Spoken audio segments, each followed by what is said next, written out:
Di sebuah rumah tua di pinggiran kota kecil, tinggal seorang pria lanjut usia bernama Pak Rano bersama anak perempuannya, Dina.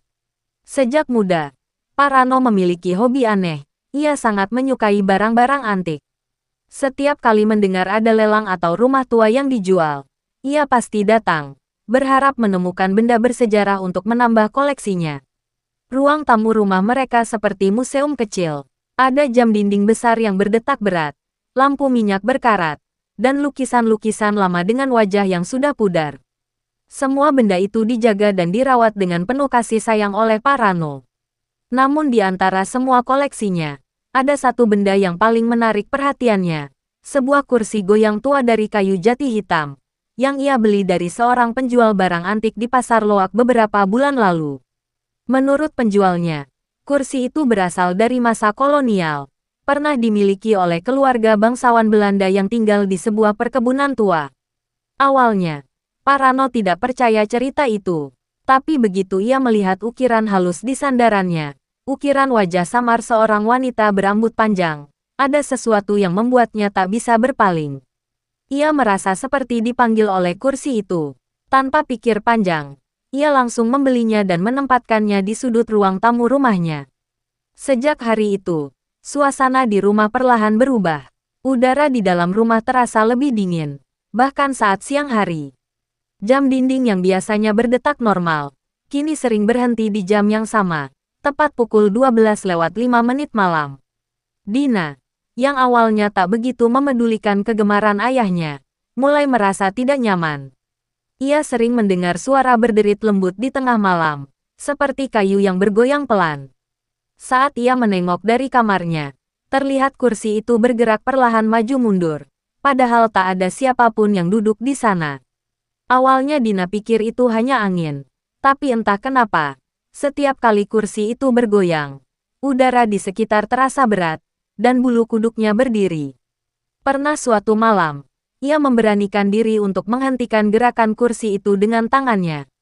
Tapi saat jarinya menyentuh kayu dinginnya, kursi itu berhenti sendiri, lalu bergoyang lagi tanpa ada yang menyentuh. Sejak malam itu, gangguan semakin sering terjadi.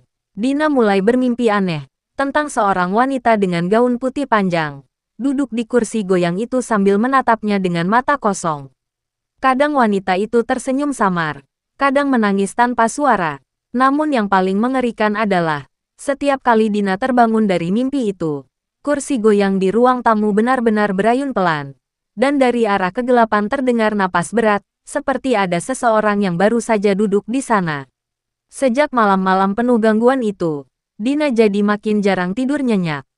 Setiap kali ia mencoba memejamkan mata, selalu ada suara yang mengusik, entah derit kayu, bisikan samar, atau suara seperti langkah kaki seseorang yang berjalan pelan di koridor rumah.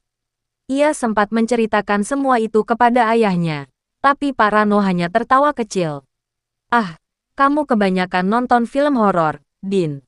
Itu cuma angin," katanya sambil menepuk pundak anaknya. Namun Dina tahu, yang terjadi bukan sekadar angin. Suatu malam, saat ayahnya sudah tidur, ia mendengar suara kursi goyang itu bergerak lebih keras dari biasanya. Rasa penasaran membuatnya memberanikan diri keluar kamar, membawa senter kecil.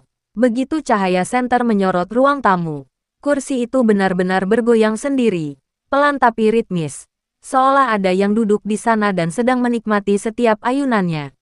Dina menahan napas, jantungnya berdebar cepat, udara di sekitar terasa begitu dingin, bahkan napasnya terlihat seperti kabut tipis. Saat ia melangkah lebih dekat, kursi itu berhenti. Tapi tiba-tiba, dari arah sandaran kursi terdengar suara berbisik lirih. Dia belum pergi. Dina menjatuhkan senternya. Cahaya menyorot ke bawah, menampakkan bekas jejak kaki basah di lantai, seolah seseorang baru saja berjalan dari arah kursi menuju kamarnya. Keesokan paginya, Dina mencoba menceritakan semua itu lagi. Namun kali ini, wajah Pak Rano tampak berbeda. Ia tak lagi tertawa, tapi menatap kursi goyang itu lama. Matanya terlihat cemas. "Kamu dengar bisikan itu juga?" katanya pelan. Dina membeku. Maksud ayah juga mendengarnya. Pak Rano menghela napas panjang. Ia lalu menceritakan sesuatu yang selama ini disembunyikannya. Beberapa minggu sebelum membeli kursi itu, penjual barang antik yang memberinya sempat memperingatkan agar tidak meletakkannya di dalam rumah saat malam hari.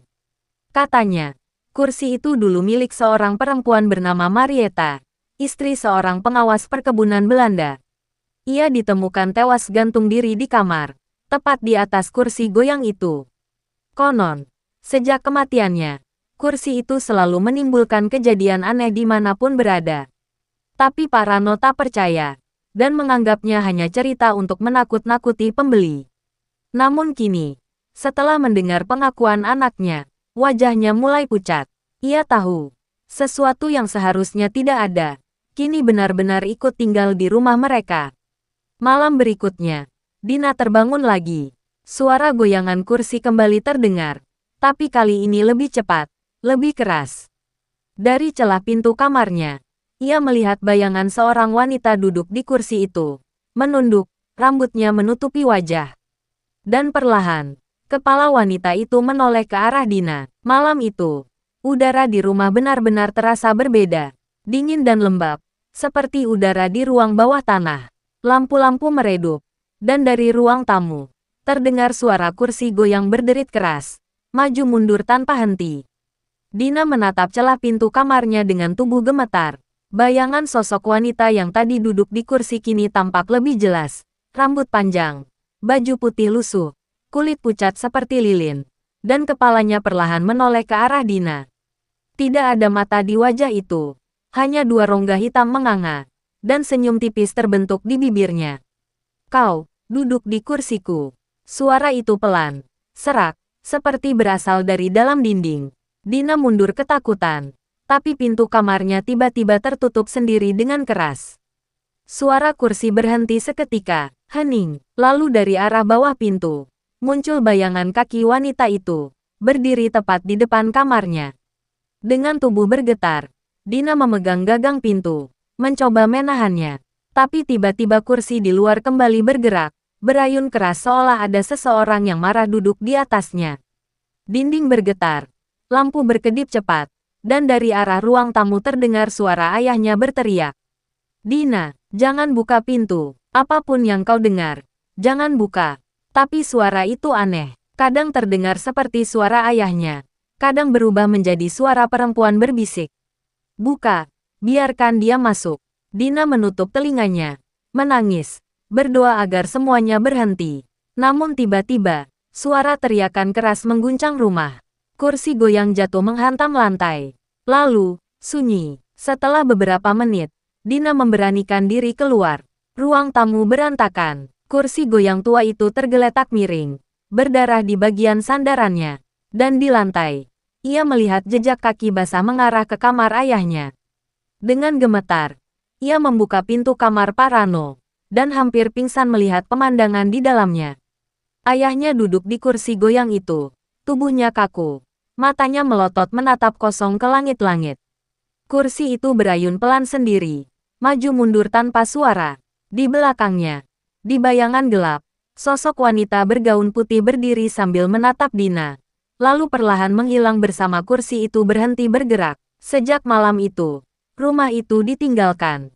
Tetangga-tetangga sering bercerita bahwa tiap malam sekitar pukul 12:05, mereka masih bisa mendengar suara kursi goyang berderit pelan dari arah rumah kosong itu. Dan kadang, bila seseorang berani menatap lewat jendela, mereka akan melihat seorang pria tua duduk di kursi goyang, dengan sosok wanita berdiri di belakangnya, menemani untuk selamanya. Setelah kejadian malam itu, rumah peninggalan Pak Rano dan Dina dibiarkan kosong. Pintu dan jendelanya terkunci rapat, namun sesekali warga sekitar mengaku melihat bayangan seseorang lewat di balik tirai ruang tamu. Rumah itu perlahan berubah menjadi tempat yang dihindari siapapun. Beberapa bulan kemudian, kabar beredar bahwa seorang pembeli baru tertarik dengan rumah tersebut. Ia seorang pengusaha muda yang tak percaya hal-hal gaib, dan berpikir kisah-kisah seram yang beredar hanyalah cara warga untuk menakut-nakuti calon pembeli agar harga turun. Setelah negosiasi singkat, rumah itu pun dibelinya. Saat hari pertama pindahan, ia memeriksa isi rumah bersama dua pekerja. Semua perabotan lama sudah rusak dan berdebu. Namun anehnya, di tengah ruang tamu yang kosong, masih ada satu benda yang utuh, kursi goyang tua dari kayu jati hitam. Pekerjanya sempat menyarankan untuk membuangnya, tapi si pemilik baru malah tertarik. Antik sekali, sayang kalau dibuang, katanya sambil mengusap ukiran di sandaran kursi itu, ukiran wajah samar seorang wanita berambut panjang. Begitu tangannya menyentuh kayu dingin itu, ia merasa seperti ada sesuatu yang berdenyut di dalam kursi, seperti nadi manusia. Namun ia mengabaikannya. Malamnya, kursi itu ia letakkan di tempat yang sama, di sudut ruang tamu. Malam pertama di rumah itu berjalan tenang, sampai jarum jam menunjuk pukul 12:05. Angin berhembus pelan dari arah jendela, membawa suara yang sangat samar, suara kayu yang berderit, seperti kursi yang mulai bergoyang perlahan.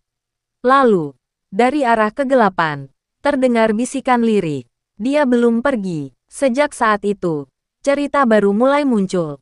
Tetangga sekitar mulai melaporkan suara yang sama seperti dulu, kursi yang berayun sendiri, langkah kaki di malam hari, dan sesekali, bayangan seorang pria tua duduk di kursi itu, dengan wanita bergaun putih berdiri di belakangnya, menatap keluar jendela. Tak ada yang tahu apa sebenarnya yang mengikat arwah mereka di rumah itu.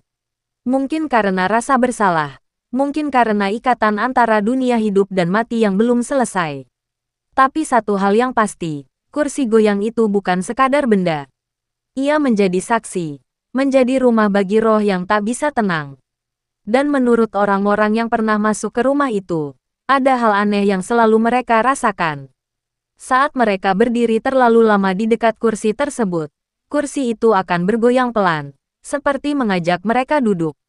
Satu orang pernah mencobanya, dan setelah itu, tak pernah terlihat lagi keluar dari rumah itu. Kini, rumah tua di ujung jalan itu dibiarkan terkunci selamanya. Tapi pada malam-malam tertentu, jika seseorang cukup berani untuk lewat di depannya, mereka mungkin akan mendengar suara kayu berderit lembut, disusul dengan tawa pelan seorang wanita dari dalam rumah. Dan kursi goyang tua itu masih terus bergoyang, perlahan, tenang, seolah sedang menunggu seseorang untuk kembali duduk.